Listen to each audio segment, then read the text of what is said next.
SP study point में आप लोगों का बहुत बहुत स्वागत है। आप लोग इसके पहले वीडियो में प्रकाश में गोलीय दर्पण से संबंधित कुछ परिभाषाओं को बताया जा रहा था। वो परिभाषाएं आपकी पूरी नहीं हो पाई थी उस वीडियो में।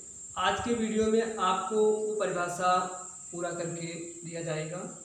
उस परिभाषा में छूटा जो है वो मुख्य अक्ष है, मुख्य फोकस है और फोकस दूरी है।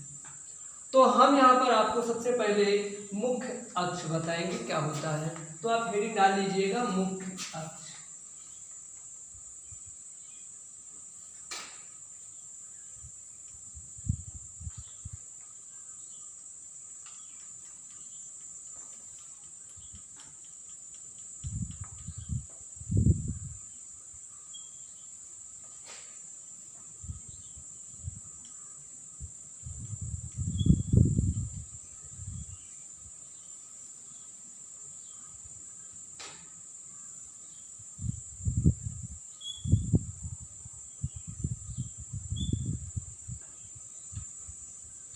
तो इसमें लिखिए किसी गोलीय दर्पण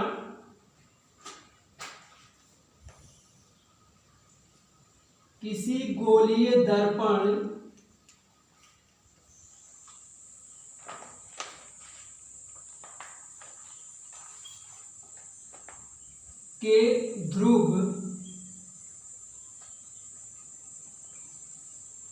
गोलीय दर्पण के ध्रुव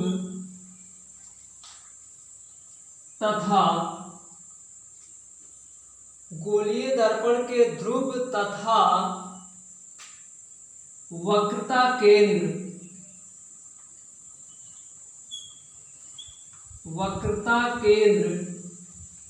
को मिलाने वाली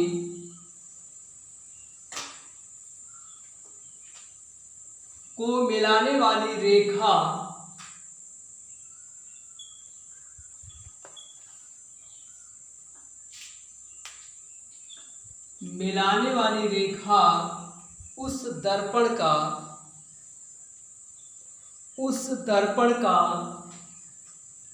मुख्य अक्ष कहलाती है। उस दर्पण का मुख्य अक्ष कहलाती है।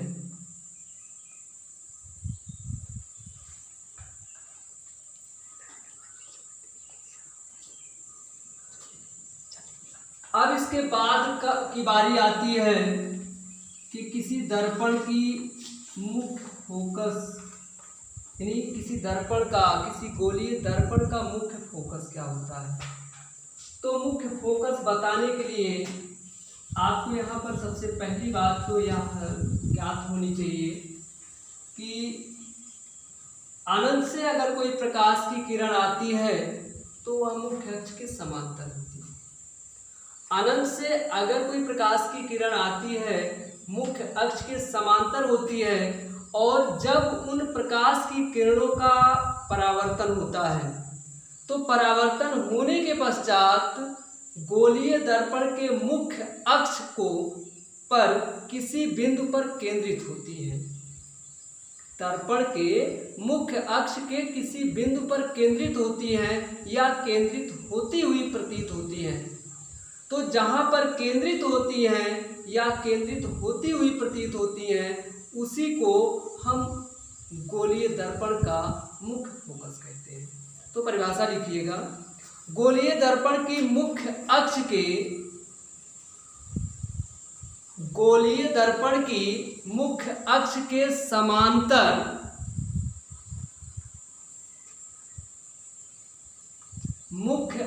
के समांतर चलने वाली प्रकाश की किरणें गोलीय दर्पण से परावर्तन के पश्चात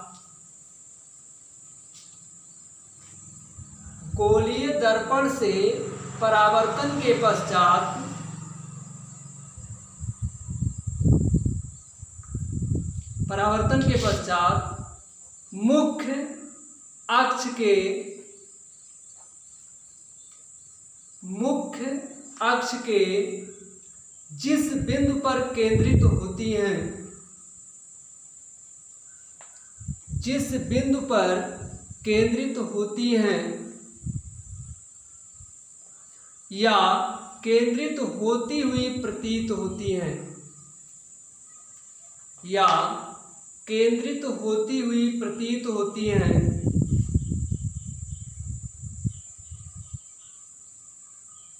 उस बिंदु को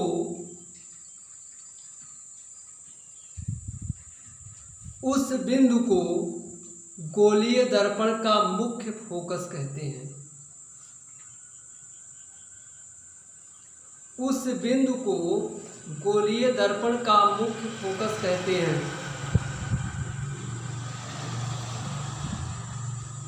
तथा इसे यफ से प्रदर्शित करते हैं।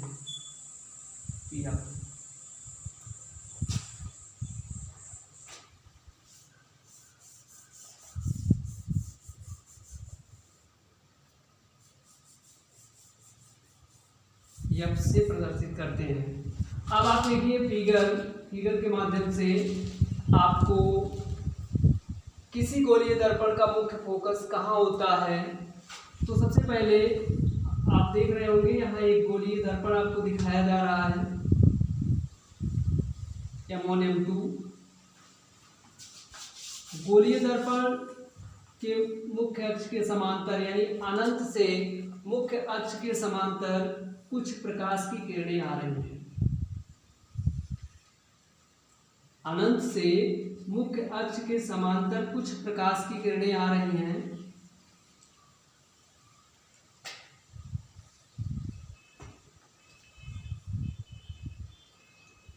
ये प्रकाश की किरणें मुख्य अक्ष के समांतर हैं और जब दर्पण के परावर्तक तल पर पड़ती हैं तो इनका परावर्तन हो जाता है और परावर्तन होने के पश्चात आप देख रहे हैं कि यह मुख्य अक्ष के किसी बिंदु से होकर जाती है।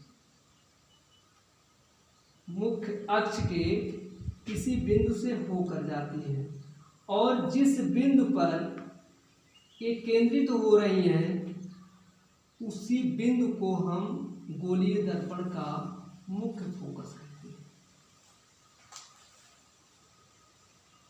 ये आप देख रहे हैं कि यहाँ पर जो बिंदु आपको दिया गया है, यानी आपको ये प्रकाश की किरणें परावर्तन के पश्चात एक बिंदु पर केंद्रित होती हुई दिख रही होंगी और यही बिंदु हमारा मुख्य फोकस होता है।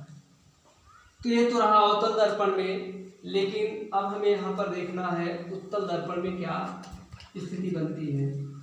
यहाँ पर ये आप देखिए मुख्य अक्ष के समांतर कुछ प्रकाश की किरणें चल रही हैं और ये प्रकाश की किरणें गोलीय दर्पण से परावर्तित होंगी और परावर्तित होने के बाद आपको यहाँ पर दिखेगा कि यह किसी बिंदु पर मिलती हुई यानी केंद्रित होती हुई प्रतीत होंगी, जबकि वास्तव में ये प्रकाश की किरणें कहीं मिलती नहीं है या कहीं केंद्रित नहीं होती हैं।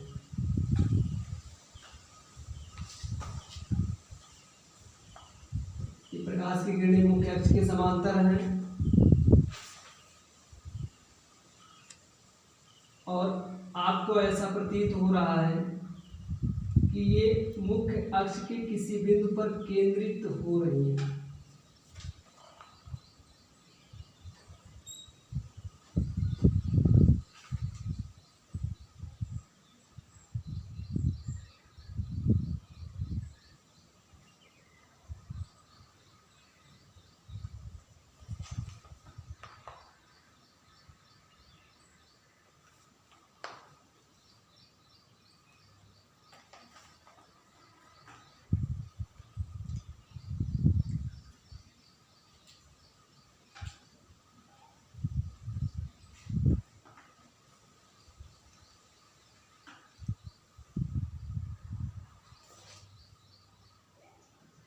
केंद्रित होती हुई प्रतीत हो रही है, जबकि वास्तव में केंद्रित नहीं होती हैं और मुख्य अक्ष के जिस बिंदु पर यह केंद्रित होती हुई प्रतीत हो रही है उसी को हम मुख्य फोकस कहते हैं और इसे F से प्रदर्शित करते हैं।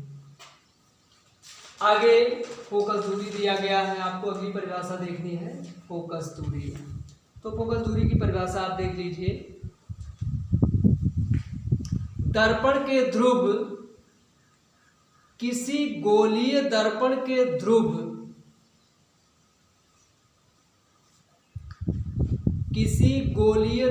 के ध्रुव तथा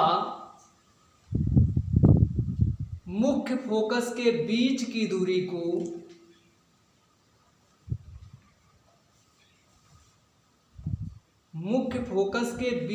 दूरी को हम उस गोलीय दर्पण की फोकस दूरी कहते हैं। उस गोलीय दर्पण की फोकस दूरी कहते हैं तथा इसे स्मॉल f से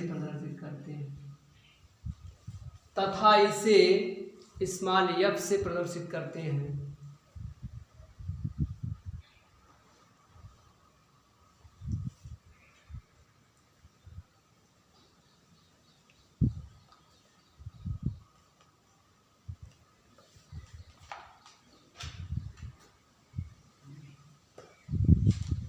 देखिए आगे आपको ये पता चल चुका है कि गोलीय दर्पण से संबंधित परिभाषाएं, यानी किसी दर्पण का ध्रुव क्या होता है, वक्रता केंद्र क्या होता है, वक्रता त्रिज्या क्या होती है, मुख्य फोकस क्या होता है, मुख्य अक्ष किसे कहते हैं और फोकस दूरी क्या होती है। इन सब बातों को आप ध्यान से पढ़ लीजिएगा, ये परिभाषा आपको याद होनी चाहिए। इसके आगे किसी गोलीय दर्पण के द्वारा प्रतिबिंब कैसे बनता है, उसके क्या नियम होते हैं, इस नियम को अगले वीडियो में आपको बताया जाएगा। तब तक के लिए